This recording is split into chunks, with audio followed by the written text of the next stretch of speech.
Hey, Archie, if I've got a year or less before I retire, can you give me a few things that I absolutely must do? Well, Rob, I've got 5 things for you to do before you retire. Weekly wisdom to help you retire and stay that way. This is Last Paycheck. Well, welcome back to the Last Paycheck podcast, brought to you by Hoxton Planning and Management. We're your hosts, CFP professionals Archie Hoxton and Rob Hoxton. And today we're going to talk about the retirement countdown, the 5 things that you need to do when you're about a year out from retirement. These are really, really important. They're kind of the most basic retirement planning fundamentals that you have to do. These are really important as you're running up to it. And ideally, you would do some of this stuff pretty far in advance, further out than a year. Surely. So it doesn't only apply to that time frame. But Well, and I love it because hopefully you've thought through some of this in the years leading up to retirement. But if you get within a year and you are the sort of person that does any kind of planning and not just completely a whimsical person, then you're probably going to feel some stress. If you're at this point in your life right now and you're going to retire here in the next year or so, doing this work, knocking this information out, and making sure you've got it all planned will help you with your stress, because this is a very stressful transition from work life to retirement life. Maybe one of the most stressful periods that you'll experience in life. yeah, I always talk about with clients who are going through this process, there's a real psychological change that happens going from working for income, knowing I can work longer, I can work harder, I can whatever it is. I know how to generate income for myself. When you switch from that to my income is coming from the income I've already made, what I've saved and invested, that's a very stressful thing. And then while you're investing, you've got fluctuation in the markets. So doing this planning helps a ton with feeling prepared and comfortable. Yeah, to take the plunge. The question that we get so much, and in fact, the title of this podcast is Last Paycheck. What people want to know, what's it going to feel like when I get that last paycheck? Yeah. When there is no more paycheck, aside from Social Security, or if you have a pension, that sort of feels like a paycheck. But what's it going to feel like when I get that last paycheck? And it's a pretty profound transition, as we said. Yeah, and if you do it right, it'll probably feel like going from getting one paycheck to a handful of paychecks. And so one of the first, probably the first step is kind of, you might call it, run the numbers, or sort of do an inventory of the basics, right? So what income sources are you going to have? You've got Social Security. Do you have a pension? Do you have an annuity or some sort of...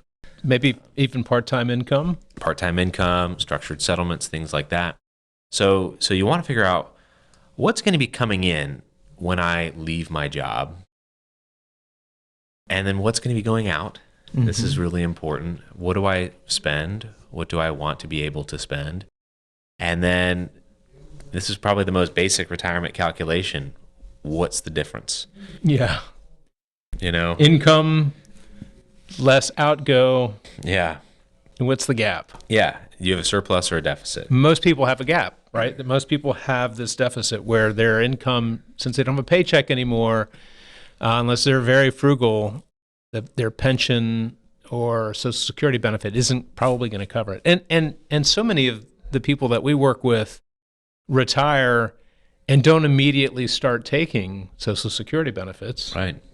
In fact, it often makes sense to delay the claiming of those benefits, because that benefit amount goes up every month, and every year. And if you're a healthy person, the chances that you'll live many years in retirement, almost as many years as you had in working life, delaying Social Security can make a lot of sense. Right. Yeah, absolutely. And if you retire early, your benefit at 62 just might not be enough to make the numbers work as you're looking at, okay, well, this is going to create a much larger gap between what I've got coming in and what I've got going out. Archie, when somebody's like trying to figure out what their lifestyle spending is going to look like in retirement, especially year one, they're going to be you're going to have extra time, which makes it a lot easier to spend money that you might not have spent otherwise. You get that new set of golf clubs, or, you get the new fishing rod, or even worse, a boat, because you have time to go fishing now. But when you're considering what your spending might look like in retirement, don't forget taxes. That's one of your largest expense line items. Right. Absolutely. And so you want to get really clear on what the tax budget's going to look like too. And that can be difficult to do because it can be a moving target. Tax laws change, but you can get pretty close. Yeah. Another part of kind of doing an inventory and running the numbers would be knowing what kind of investment risk you need to have in your portfolio. Are you taking too much? Do you need to back off?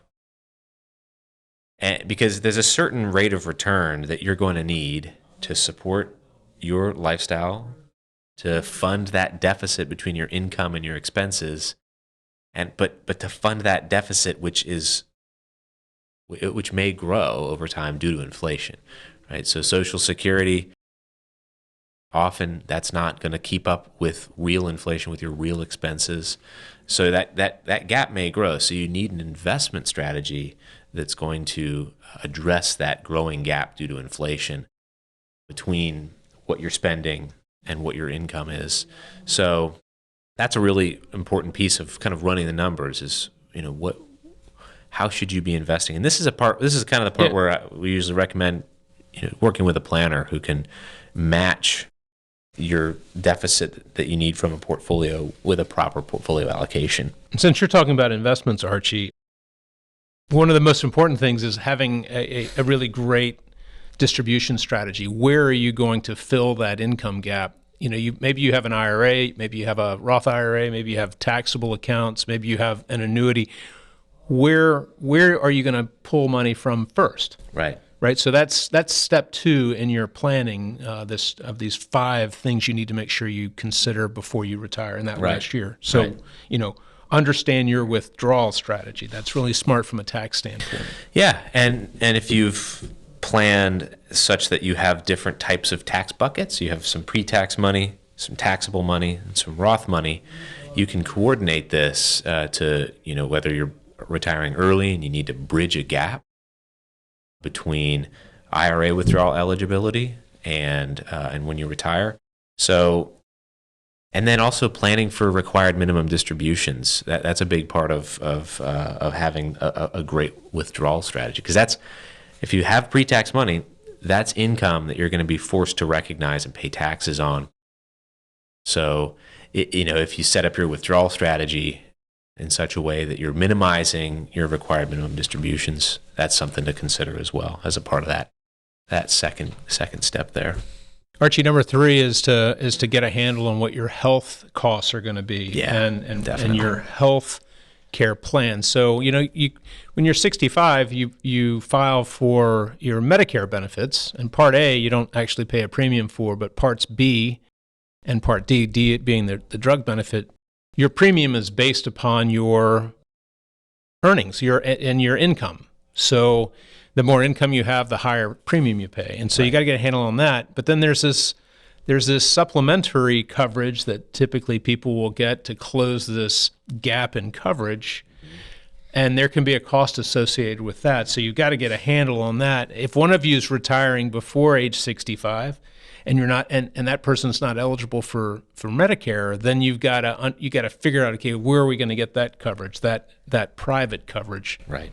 So got to have a good plan in place to do that. That's another one of those really, really substantial costs in retirement, especially if you're retiring pre-Medicare eligibility and going out into the marketplace for healthcare. It can be a huge cost. We had a recent retirees call in the other day and had a get acquainted meeting, and they I was very surprised. Their total healthcare costs between their Medicare premiums and the supplemental policy that they have it was like $26,000 a year. This is a substantial number. And sometimes when we look at financial plans that have been prepared by other planners, we don't even see a line item for health costs in the plan. And so this is a really important thing to consider. Yeah, absolutely. It's worth thinking about. I would say maybe the most important step is getting a final handle on your lifestyle. We talked about sort of running the numbers, but there's a piece of this in retirement that I think is really important, and it's the ability to have a scalable lifestyle, which we talk about sometimes on this podcast, but being able to scale it up when the market is strong and rewarding us, and then being able to scale it back during down markets, that can actually kind of allow you to spend more than if you just said, I'm gonna kind of pick an average number and stick to one number. If you're willing to be flexible, that can also give you some peace of mind, knowing, you know what, I'm okay kind of paring back on things for a few months or for a year, knowing that, I can kind of bump it back up. And there are some things to do, really important things to plan ahead for, which maybe a year is enough, maybe a year is not, maybe it needs a little more planning to give yourself the ability to scale your lifestyle. It's the way you just put it makes it sound fairly simple to do, but the reality of it is understanding how much you can afford to spend based on your financial resources is not an easy thing at all. I mean, it's what a financial planner should do for you, a retirement focused financial planner should do for you. But it's kind of a shot in the dark otherwise. Yeah. So, I mean, if the market takes a dip and your portfolio drops, maybe it's time to tighten the belt for a little while until it recovers. As a concept, most people get that. But getting it at a monthly amount, what's a safe monthly withdrawal amount, is a more technical thing. And that's something you should expect from your financial planner. And it's funny because people will call us at Hoxton Planning and say, we just want to do a one-time plan. Can you just do a one-time plan so we know kind of what kind of condition we are in and whether we're going to be okay? We're like, well, we could, but maybe the greatest value about this is the ongoing management of making sure that you don't overspend and put yourself in a position where you, late in life, when you can't work, you don't have enough income to support the important things. Yeah, and food, drugs, things like that. Often you find out through several years of working with someone what their spending actually looks like, because I think most people, we kind of just pluck a number out of our heads, and I think it's around here. A typical month is sort of like this, but it doesn't account for the 2 or 3 big expenses in the year that sort of just come out of the blue. So you find out later through this ongoing process, oh, okay, no, it's actually a little higher than that, than we thought. I would also say, as far as having a handle on things and having scalability, I think that the number one obstacle to having some scale to your lifestyle is debt. We're not like against borrowing money because, for certain things in life, that's just the only way. But when you retire, I think it's important to really think hard about whether you want to carry debt in or you want to be able to say, okay, this, a couple $1,000s of various debt service payments. Wouldn't it be nice to be able to say, this month, we're just going to spend $2,000 less, or we're going to allocate that $2,000 to, whatever fun thing, the vacation fund or something. So yeah, I mean, it's like, do you own your financial future, or does somebody else own it? Really? Yeah. I mean, it's the Bible talks about that being a form of bondage, and it is. So there's certain types of debt that people have, and it's fine. A mortgage, perhaps. Maybe you enter retirement and you still have a mortgage. It can make financial sense to have a mortgage, even if you could afford to pay it off. But the consumer debt, car debt, that sort of stuff, got to figure out a way to get out of that. Yeah, absolutely. I would say one last thing is have your documents, your estate plan, the essential documents like your will, if you have a trust, your power of attorneys, your healthcare power of attorneys, have that sorted out. Have them, first of all, have them actually done up, actually go and do one, an estate plan, know where they are, have copies in multiple places, and make sure the important people in your life know how to access them if they should need them. I think that, and having your beneficiaries set up properly, it's just so easy And to forget to do that. And this is a great time to think, I'm getting everything else in order with my life, preparing for a huge transition. Let's get this one done. none of us are getting out of this alive. And one of the greatest gifts you can give your children or the people that you care about is to have your affairs in order. Yeah. Because it's not easy grieving the loss of somebody you love, but it's even harder if you also have to clean up big messes. Yeah. So if you want to really give the next generation or whoever it is that you care about who's going to settle your estate, if you want to give them a massive gift, get your affairs in order. Absolutely. Yeah. And if you do those 5 things, I think you'll feel prepared. You will be much more prepared and less stressed out. Stressed out. Yeah. And this can be a happy, exciting thing when you get that last paycheck. So, well, I hope that this was interesting and helpful to you. If you liked it, leave us a comment, share your thoughts, give us ideas for episodes if you're curious about a specific topic. Like the video, subscribe to the channel, share it with your family and friends, and we'll look forward to seeing you next time. You've been watching Last Paycheck, weekly wisdom to help you retire and stay that way. If you like this show, be sure to hit like and subscribe. Last Paycheck is available anywhere you get your podcasts.